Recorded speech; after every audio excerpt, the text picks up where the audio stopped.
اعوذ باللہ من الشیطان الرجیم بسم اللہ الرحمن الرحیم اللہم صلی علی سیدنا مولانا محمد وعلی آل سیدنا مولانا محمد وبارک وسلم صلو علیہ۔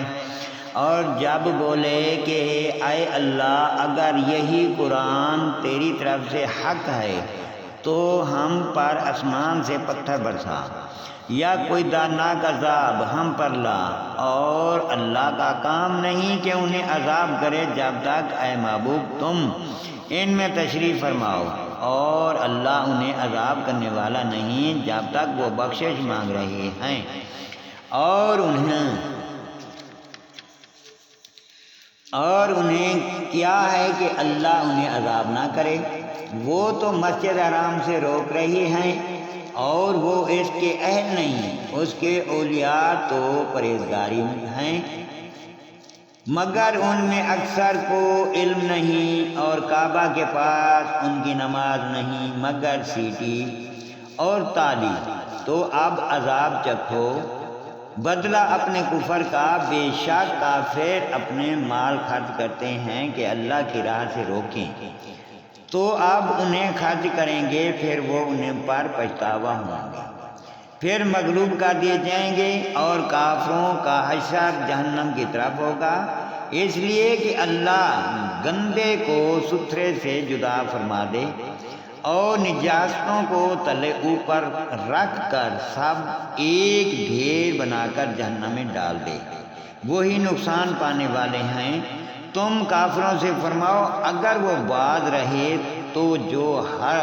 ہو گزرا وہ انہیں معاف فرما دیا جائے گا، اور اگر پھر وہی کریں تو اگلوں کا دستور گزر چکا ہے، اور اگر ان سے لڑو یہاں تک کہ کوئی فساد باقی نہ رہے اور سارا دین اللہ ہی کا ہو جائے، پھر اگر وہ باز رہیں تو بے شک اللہ ان کے کام دیکھ رہا ہے، اور اگر وہ پھریں تو جان لو بے شک اللہ تمہارا مولا ہے، تو کیا ہی اچھا مولا اور کیا ہی اچھا مددگار ہے۔ اور جان لو کہ جو کچھ غنیمت لو تو اس کا 5واں حصہ خاص اللہ اور رسول اور قربت والوں اور یتیموں اور محتاجوں اور مسافروں کا ہے، اگر تم ایمان لائے ہو اللہ پر اور اس پر جو ہم نے اپنے بندے پر فیصلے کے دن اتارا،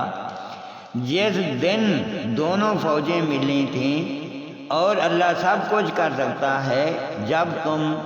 نالے کے کنارے تھے اور کافر پرلے کنارے، اور قافلہ تم سے ترائی نیچے کی طرف میں آئے، اور اگر تم آپس میں کوئی وعدہ کرتے تو ضرور وقت پر برابر نہ پہنچتے، لیکن یہ اس لیے کہ اللہ پورا کرے جو کام ہونا ہے، کہ جو ہلاک ہو دلیل سے ہلاک ہوا، اور جو جیے دلیل سے جیے، اور بے شک اللہ ضرور سنتا جانتا ہے۔ جبکہ اے محبوب اللہ تمہیں کافروں کو تمہاری خواب میں تمہارا تھوڑا دکھا دیتا تھا، اور اے مسلمانوں اگر وہ تمہیں بہت کر کے دکھاتا تو ضرور تم بزدلی کرتے